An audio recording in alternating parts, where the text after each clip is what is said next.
नमस्कार। हम इस वक्त बिहार में हैं। बिहार का जिला रोहतास, ये बिल्कुल उत्तर प्रदेश से सटा हुआ इलाका है, भोजपुरी इलाका है।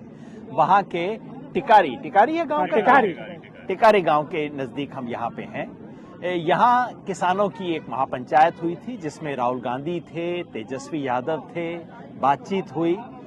लेकिन बिहार के किसान की क्या अवस्था है वो बताने के लिए ये बात मैं आपके सामने रख रहा हूं।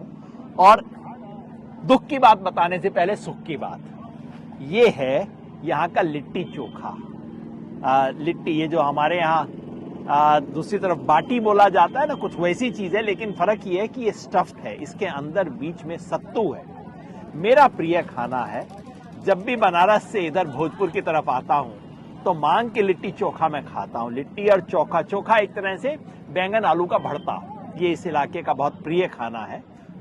और हमारे पीछे जो तस्वीर आप देख रहे हैं ये शिवपूजन सिंह जी की है। इस इलाके रोहतास में कोचस इलाका है जहां के प्रसिद्ध किसान नेता शिवपूजन सिंह, मैंने इनके बारे में ट्वीट भी किया था, इनके बारे में एक लेख भी लिखा था शिवपूजन जी के बारे में। ये एमएलए भी रहे एक बार, और जब एमएलए थे बिहार में, जेल में थे, जेल में से ही एमएलए बन गए थे 77 के बाद। और जब विधानसभा में थे और विधानसभा में प्रस्ताव आया कि भाई एमएलए लोगों की तनख्वाह बढ़ानी चाहिए, एमएलए सब बैठ के अपनी अपनी तनख्वाह बढ़ाते रहते हैं और तो कुछ करते नहीं, तो शिवपूजन सिंह ने खड़े होकर एमएलए के तौर पे विरोध किया था और कहा था ना, एमएलए की तनख्वाह बढ़नी नहीं चाहिए, जनता की सेवा के हमारी तनख्वाह क्यों बढ़ाते हो। वो है शिवपूजन सिंह, ईमानदारी की प्रतिमूर्ति। इस साल 30 नवंबर को आपका देहांत हुआ। मेरा सौभाग्य था, मैं 40 वर्ष से शिवपूजन जी को जानता था। उनके सहयोगी भी हमारे साथ हैं, शिवजी भाई हमारे साथ हैं, आप वकील हैं, वैसे किसानी भी करते हैं। और हमारे साथ चंद्रजीत जी हैं, प्रिंसिपल रहे हैं, और उन्हीं किशन पटनायक शिवपूजन सिंह के आदर्शों पे चलते हैं। और हमारे साथ यहाँ के किसान हैं जिनसे मैं बात करना चाहता था, यहाँ की क्या अवस्था है। तो मैं तो खाऊंगा लिट्टी चोखा, और आप बताइए, यहाँ आपकी, इसको हाथ में ले लीजिए, माइक है ये। यहाँ अपनी जमीन कितनी है? मेरी जमीन लगभग 42 बीघा के आसपास है। 42 बीघा का मतलब हुआ मोटे तौर पे कुछ नहीं, 10 नहीं, यहाँ पे 25 एकड़ के करीब, लगभग वही 25 एकड़ के करीब हुआ। ये सब आपकी है? इतने पे खेती करते हैं? जी, इतने पे खेती करते हैं। मेरी जमीन 22 बीघा है। क्या क्या उगाते हैं आप? धान, गेहूं और थोड़ा बहुत चना का खेती करते हैं और सरसों की खेती करते हैं।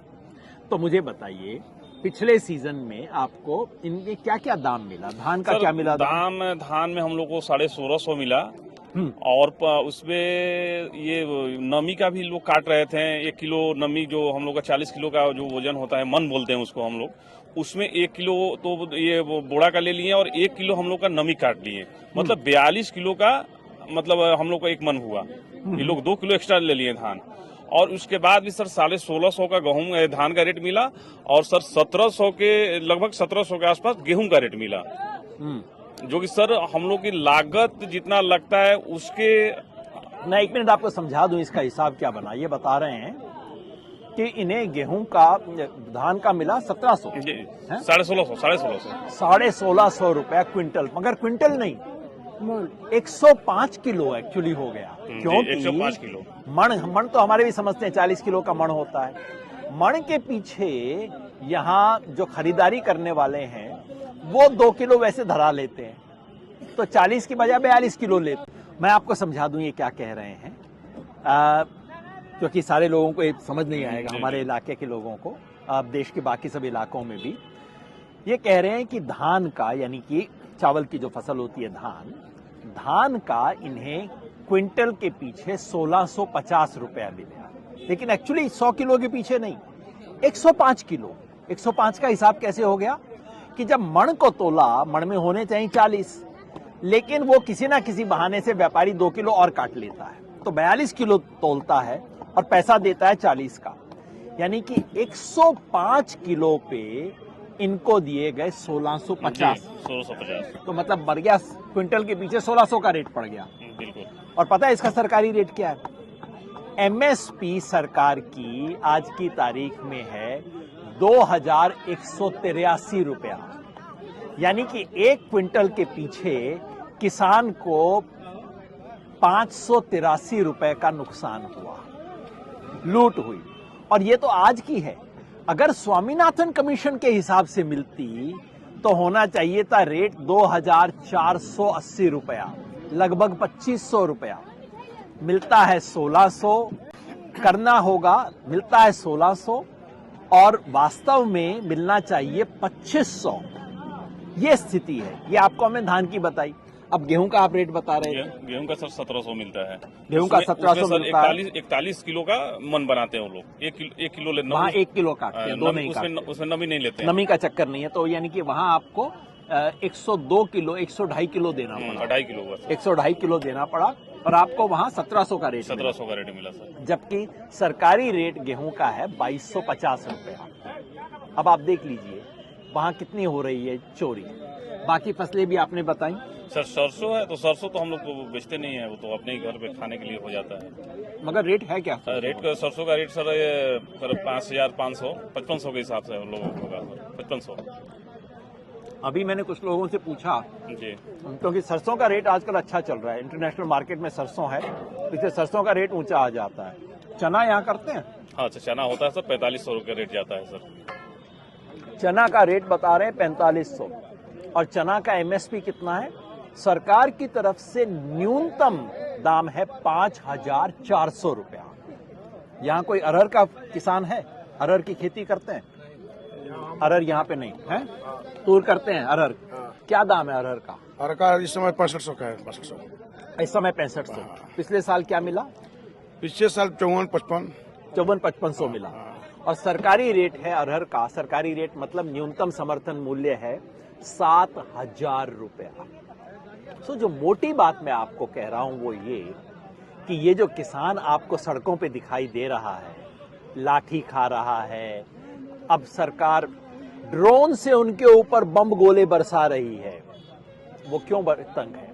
किसान इसलिए तंग है कि सरकार जिसे न्यूनतम कहती है, सरकार अपने मुंह से कहती है कि ये न्यूनतम दाम है कि किसान को कम से कम अरहर का 7000 मिलना चाहिए, धान का 2181 मिलना चाहिए, गेहूं का 2250 मिलना चाहिए, और वो किसी किसान को नहीं मिलता है। तो किसान ज्यादा कुछ नहीं मांग रहा।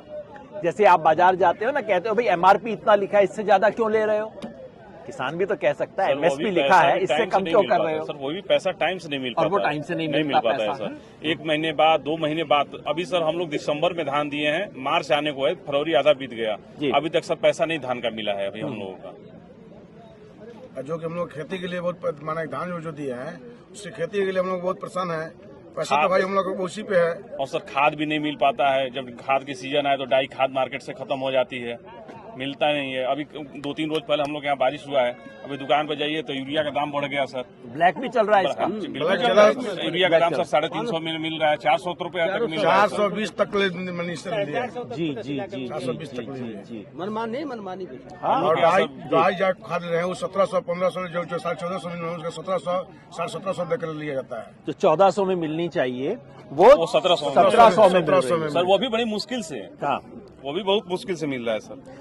तो किसान का संकट ये है कि किसान हर चीज महंगी खरीदता है और सस्ती बेचता है। हर में जी 1100 का रेट था सब्सिडी के साथ, हाँ, और 50 किलो का बैग। रेट है, लेकिन 45 किलो का बैग। हाँ, ये भी सरकार ने खेल किया है कि, और पूरा देश भर में एक खेल है कि जो 50 किलो का बैग था उसकी जगह 45 किलो कर दिया, 5 किलो कटौती कर दी वैसे ही, और दाम वही रखा है। तो उससे दाम बढ़ा। अब तो दाम बढ़ रहा है धीरे धीरे, दाम दोगुना हो जा रहा है। यहाँ पे किसानों की जमीन अधिग्रहण का भी मामला है। जी सर, जी सर। वो कहाँ पे है? आप में से कोई है जो अधिग्रहण वाले इलाके मेरा में? ही आपका खुद का है? मेरा खुद का ही है सर। हाँ, क्या मेरा है? 95 डिसमिल सर जमीन जा रहा है, जो कि उसमें हम लोग के गांव से सटा हुआ है कि अगर हम लोग को कोई अगर घर बनाना होगा तो सर हम उसी जमीन में घर बनाएंगे। लेकिन फिर भी उसका रेट सर हम लोग को मिल रहा है, जो मार्केट में वैल्यू चल रहा है उससे भी कम लोग रेट लगाकर बेच रहे हैं सर, दे रहे हैं पैसा। मार्केट में क्या रेट चल रहा है एकड़ के हिसाब से बताएं?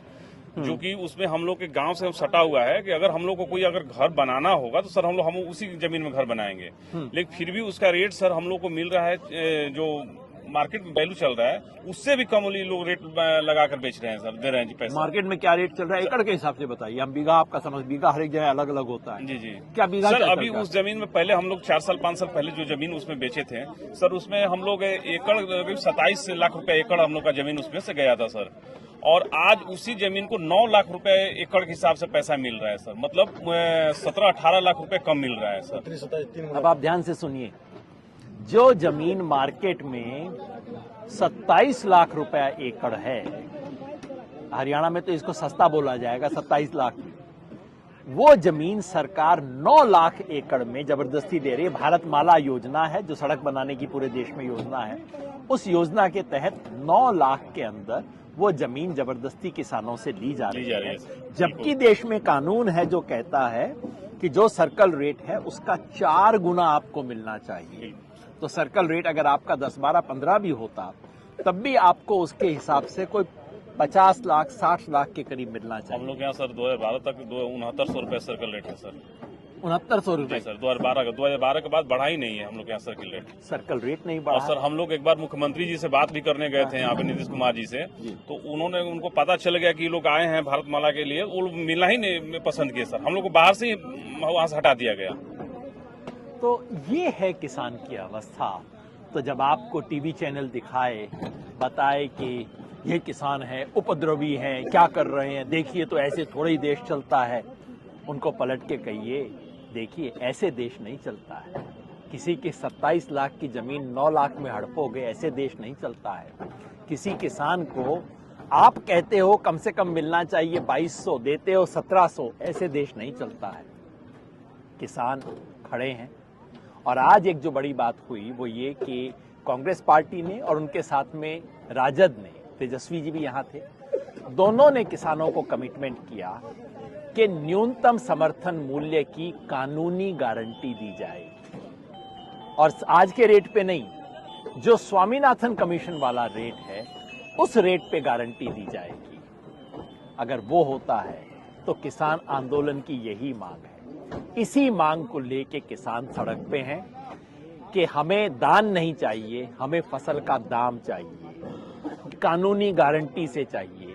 जो आपने तय किया है एमएसपी, सिर्फ वो नहीं चाहिए, स्वामीनाथन कमीशन के फॉर्मूले के हिसाब से चाहिए, मतलब लागत का 1.5 गुना चाहिए, और उसे तमाम फसलों पे चाहिए। उस बात को लेके यहाँ राहुल गांधी आए, तेजस्वी आए, बात उनकी सुनी आपने?